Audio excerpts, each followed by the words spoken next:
There you go. So, firstly, Millie, Leah Williamson is not in the squad. It's a big blow for all of you. It might well be that you walk out as captain in Australia and New Zealand in a month's time or so. Firstly, how proud will that make you? But also, the responsibility of that. How does that make you feel as well?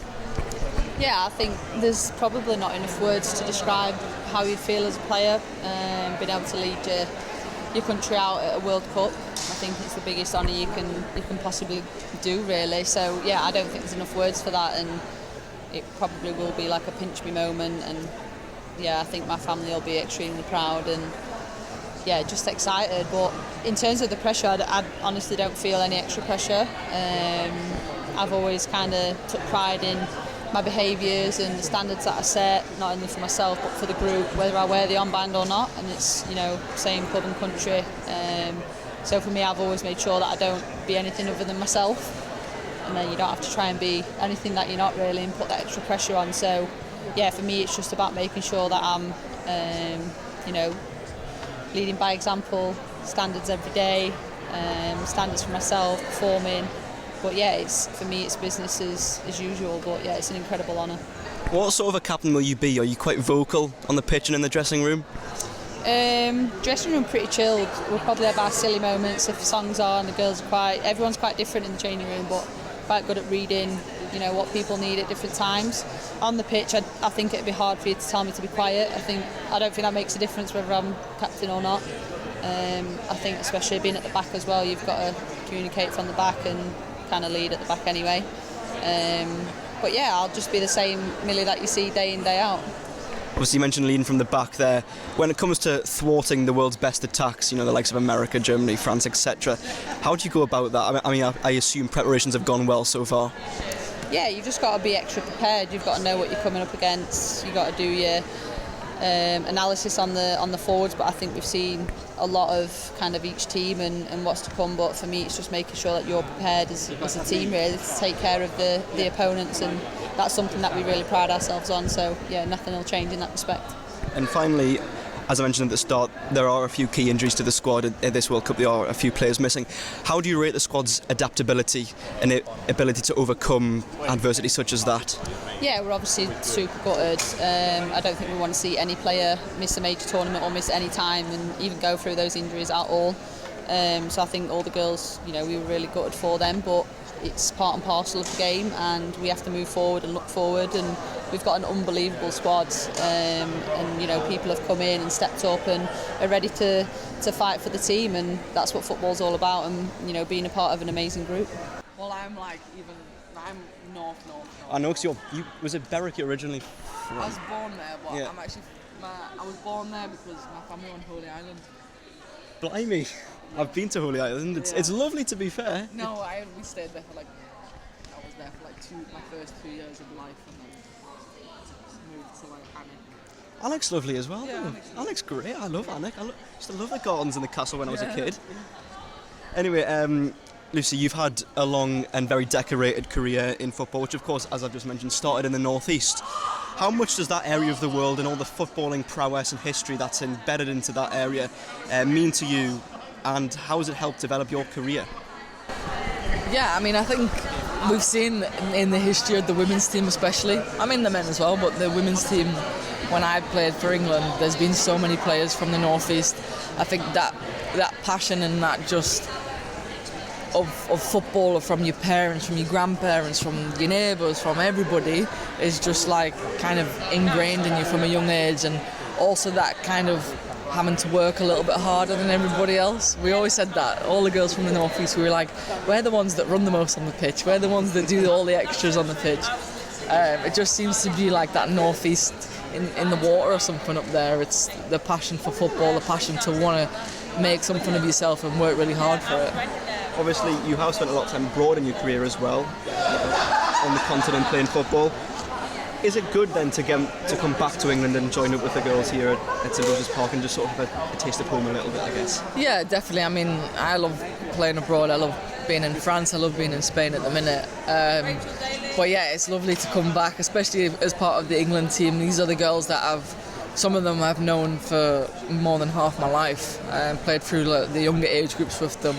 So even though I'm not necessarily with my family, I'm with people who I've known just as long as my family, who feel like family. It's nice to come back and just everything's just how you kind of left it in a way. I mentioned before, so you've had a long career in the game. Obviously, you won an awful lot of accolades and awards and trophies. Does the feeling of pulling on an England shirt ever become routine to you, or does it always have that little extra kick and little extra buzz? Yeah, I mean, I've played a lot of games for England, but obviously the first one's always the one that is like super special. It's like something you've never done before. So that has a little bit of an extra buzz to it, but I've never took any game for granted. I can sit and tell you that every time the team sheet gets announced, I'm still like, my name is directly the first name I'm looking for, and if it's not on the team sheet and it's on the bench, like, I'm devastated. Not just because I want to play, but I want to be playing for England. I want to be able to put the shirt on, step on the pitch, and do my job for the team and help the team win. Obviously, last summer, massive success on home soil, though. How will playing in a major tournament in England and winning it compared to going to Australia very soon and playing a major tournament on the other side of the world, thousands of miles away? Yeah, I mean, I think lucky for me, I've had kind of those experiences. My first World Cup for the seniors was in Canada. A big time difference. We did quite well there. Again, a country that predominantly speaks English as well, so we were able to connect with the people in the country. I think that's something that we're really looking forward to in Australia. We know that they're going to have a huge following for their country in terms of supporting the Australian girls. But I think we're excited to connect with the people who live there, with the fans who come to the stadium. We want to show respect to the game, to the World Cup, and I think they're going to put on a fantastic World Cup, so it's going to be amazing to be there and to be part of it, and hopefully the people back home in England can share in that kind of delight. Although they'll be back home, they can still share in that and support us from afar. Yeah, and just finally, obviously, as you mentioned last summer's massive success there, there's been a few injuries, unfortunately, since then, and leading into this World Cup. We are missing some key personnel here today. How does the squad adapt and cope with that, despite the adversity that obviously brings? Yeah, I mean, obviously those players are big players, big personalities. It gives the opportunity to other players to step in. I think this year especially, we've seen other players in the league performing really well who probably weren't those names in the Euros. In terms of Chloe Kelly, she scored the winner, but predominantly she didn't play a huge role on the field at the Euros. She was coming back from injury. This season she's been unbelievable for City. I think she's one of the players who's going to have a huge impact on the pitch for us in the summer. Someone like Lauren James, probably one of the best young talents in the world right now. She wasn't even part of our squad last year, and now you look at her when she puts her England shirt on, she's creating goals, she's scoring goals. And yeah, in defence, you look at before the Euros, the defence was similar to what it is now, with Alex Greenwood and Millie Bright was the partnership. It was only last minute that Leah got put back into the defenders. So we've got players who've played together a lot. We've got new players who are doing really well. I think at the Euros as well, two of our key players was actually Kira Walsh and Georgia Stanway. Both of them have had fantastic seasons this year. Both of them have won leagues abroad and challenged themselves abroad. So I think the players in the group that we've got are still a hugely talented group. And yeah, it just gives opportunity to other players to step up and to have their moment and put in a performance for the team. Yeah, that's absolutely spot on.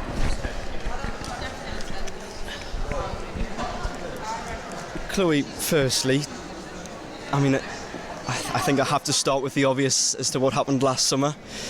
You scored the winning goal in the European Championship final. I mean, firstly, just describe the emotions of that moment to me. Yeah, it was incredible. It was a special summer, and now we're here to create more memories.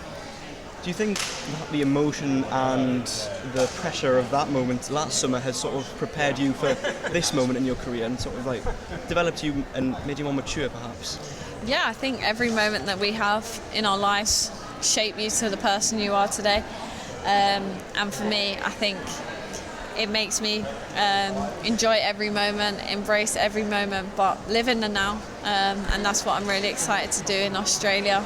Live in the moment and just, be able to be a part of this special group. You mentioned Australia there. Of course, last summer it was all on home soil, very familiar. How will that compare to playing a major tournament thousands of miles across the other side of the world? Of course, it's a different challenge for us and different opposition on the world stage. And different playing styles. So yeah, we know it's going to be a different challenge, but one that we're really excited for, testing yourself against the best and being so far away from home. It's about being able to go there and make that home to us, and we know that we've got the backing from everyone at home, and we know that we're setting out to inspire so many people back home. So it's about enjoying the journey and being able to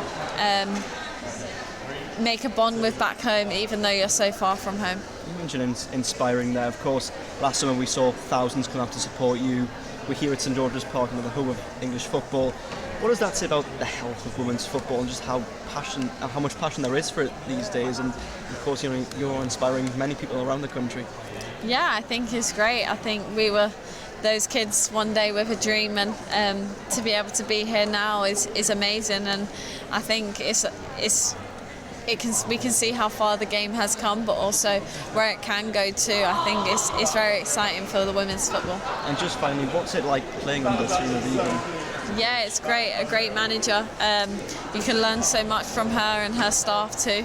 And yeah, I think it's really enjoyable, and it's great every time coming on camp. Your name's Wales, but you're not from Wales. No, not at all. I've even researched my name, and it was of English origin, apparently. So you've not even got any Welsh? No, none at all. Right. Which is completely mad as far as I'm concerned. Yeah. It is. So firstly, though, Bethany, to represent your country in a World Cup on the other side of the world, that must fill you with immense pride, mustn't it? Yeah, I think obviously anyone who plays football wants to play at the highest level, represent their country on a national stage, and for the fact that that's going to be at a World Cup, again, like you say, it's the other side of the world, but still just to be able to put that badge on and wear the shirt with pride is going to be a massive, massive thing. Does the feeling of pulling on an England shirt and walking out in front of thousands of fans, whether it be at Wembley Stadium or anywhere else, does that ever get sort of normal or routine, or does it always give you a little bit of a buzz? No, I think there's never like it's a normal thing to do. It's not like you're at a club and you're just chucking on your shirt. It's like, do you know what this is?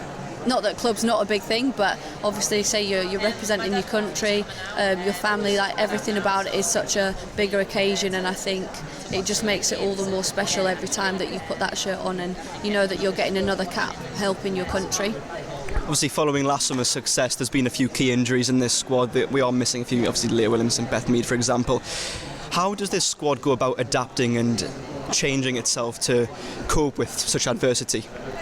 I think the best thing about this squad is that we have an abundance of depth and talent in our team. I think you can sometimes see some nations where you don't know the strength and depth of the squad, whereas you look at ours and we've got that in tons really. And I think although it's sad that we've got the injuries, I think that we are in a position where Serena's obviously tried out a lot of players and she's brought in a lot of younger players who's going to be going to their first tournament. So what they lack in maybe experience in tournament football, they can bring in youthfulness, energy and excitement. So I think there's two ways to look at it, but I think this group of players is profound of sticking things out and finding a way to win, and hopefully we can take that into the tournament and do the job. I mentioned last summer there, obviously that was on home soil, it was in England, it was fantastic completely. How will that compare, playing a major tournament in England to playing one thousands of miles across the other side of the world? Yeah, I think it's definitely going to be different for us, the fact that we probably were able to get so much family and friends there supporting us. It's not the same case getting everyone on a flight out to Australia, but I think hopefully most people have got family going out there, which will be nice, but I think it doesn't take away from the job that we've got to do on the pitch, and I think ultimately we're there to play our best football, make ourselves proud, make our families proud and make the fans back home proud, and hopefully continue to get behind us. And finally, in a place like St George's Park, and obviously we saw the crowds that came out to watch England last summer, how much does it show how healthy women's football is in this country when you're getting such support and there's such a build-up to a tournament like this again?